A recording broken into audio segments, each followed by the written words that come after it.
the Abarth takes to the Nürburgring. I don't know. I'm feeling sub 15 minutes as long as there's no massive mistakes. Because a mistake in the Abarth is going to be killer. Now, of course, it's got more power than the 500. However, it's still only got 30 horsepower, so it's going to take a long time to get up to its top speed. And you can already just feel and see this thing kind of sliding around. Very similar to the 500 in that regard. At the end of the day, they are the same car for the most part with a different engine.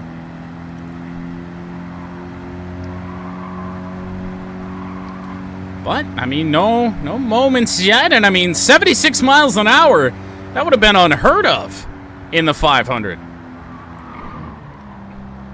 Trying to carry as much speed into every corner as I can without completely losing everything.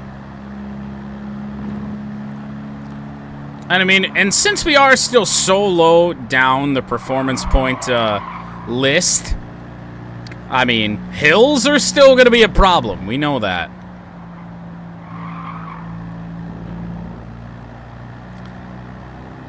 I'm certainly not saying that this is going to be beat our current top road car time of the Renault R4. I just don't see that happening.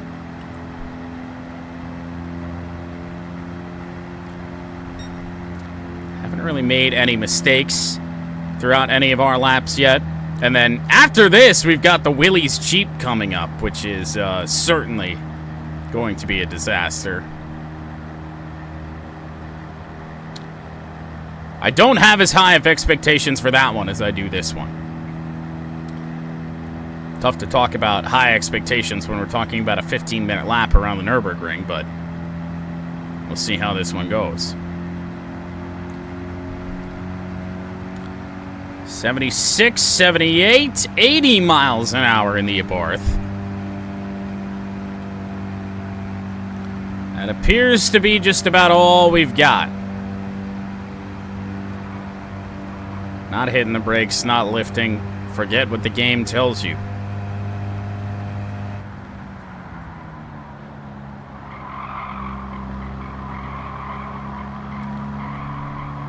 Skinny little tires on the Abarth as well. Although maybe a little bit thicker than the 500. Tough to say. Oh, well, look at this steep hill. We almost touched 90 miles an hour. Tops out at 88. Well, well, well. Is this what speed is? Have we found speed? No.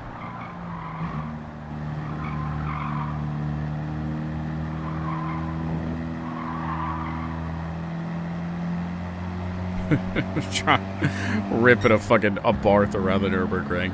What are we doing? This is peak content, though. Surely. Well, just over 3 minutes at our first notable split. No mistakes in the Abarth yet.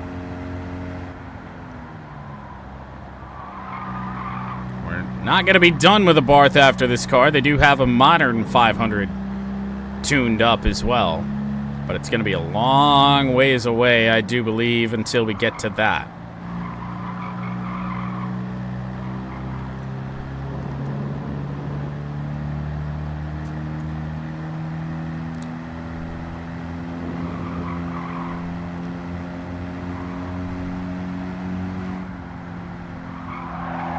Oh, boy.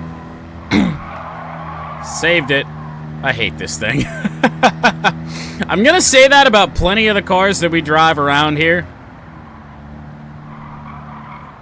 Mainly hatchbacks. Outside of maybe the Ford Focus. It's anything that is so incredibly front heavy. Even though this is rear engine. You can see it's sticking out there a little bit.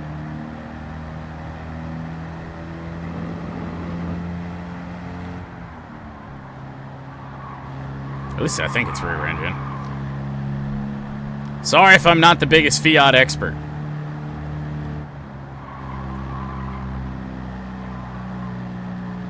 Oh, come on. Come on, little baby Fiat.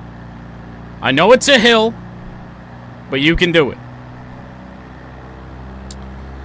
Well, approaching 5 minutes, but also approaching one of our long straights that leads into the carousel. Still probably a minute or so, a couple minutes maybe away from that. I am a little bit worried when this thing does get into the second half of this lap. Downhill, a lot of speed, a lot of quick turns, which this thing does not do well.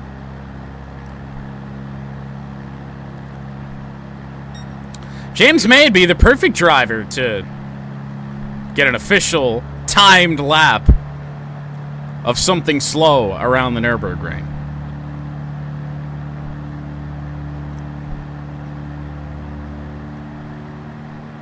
Speaking of James May, can we get a Dacia Sandero in Gran Turismo 7, please? A Dacia of any kind. I would take any single one of them. Just crossed 6 minutes. 59 miles an hour at the moment, which, compared to the Fiat the other day, infinitely better.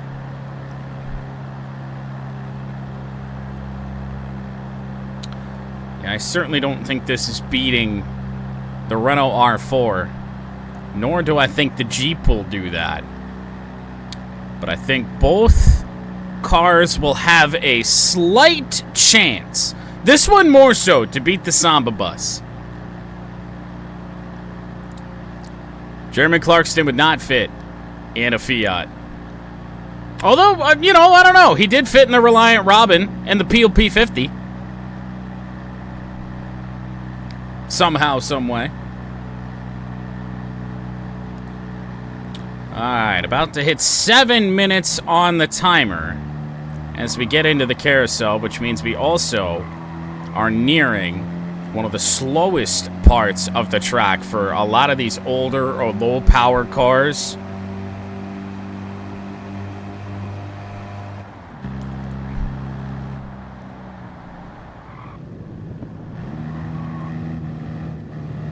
Come on. Stay in there. Carry as much speed as we can because we need it as we're about to climb the steepest hill on the lap of a lap of the Nürburgring.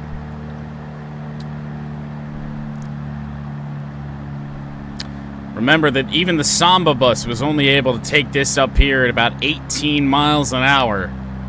The Fiat's giving it its all. Right about here is where I like to pay attention to the speed. 45 miles an hour. So, much better. Not great, but better. And this is where this could start to get scary. A lot of downhill. You carry a lot of speed.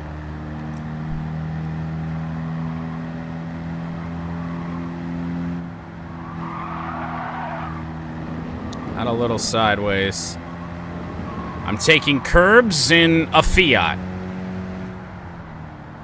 Feels like a crazy thing to do. For the moment, it's working. 8.5 minutes. Yep. Knew she was going to try and slide on us.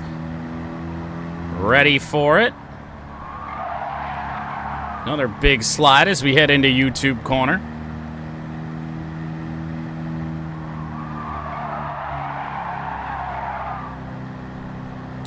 You wouldn't think a car this slow could slide around corners, but here we are.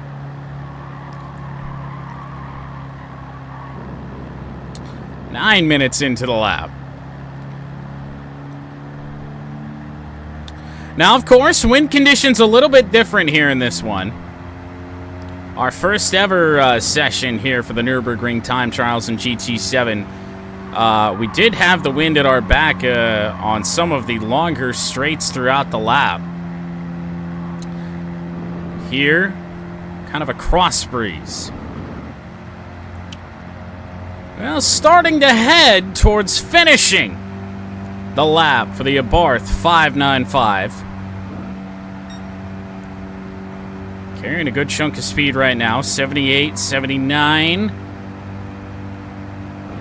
Can we hit 80? No. 10-minute mark. We've got about 3 minutes or so, a little under 3 minutes to get to the line to beat the Renault, so I really don't think that's going to happen, but sub 15 minutes is definitely on the cards.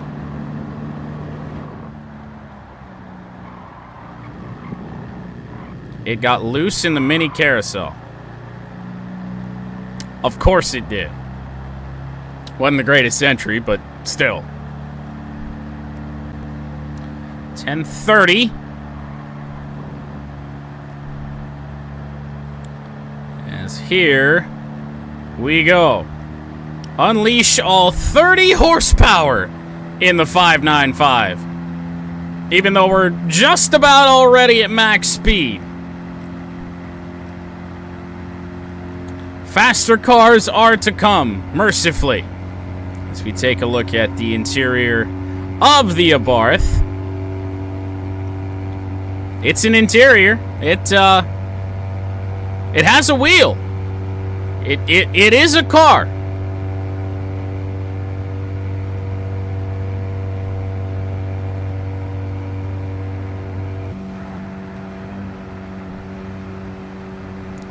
Racing stripes make everything better, of course. Now, I don't know.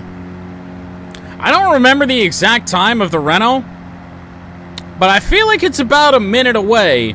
This might be closer than we're expecting. We're going to pick up a good chunk of speed once we get under the Bilstein Bridge down here as the car starts to head downhill.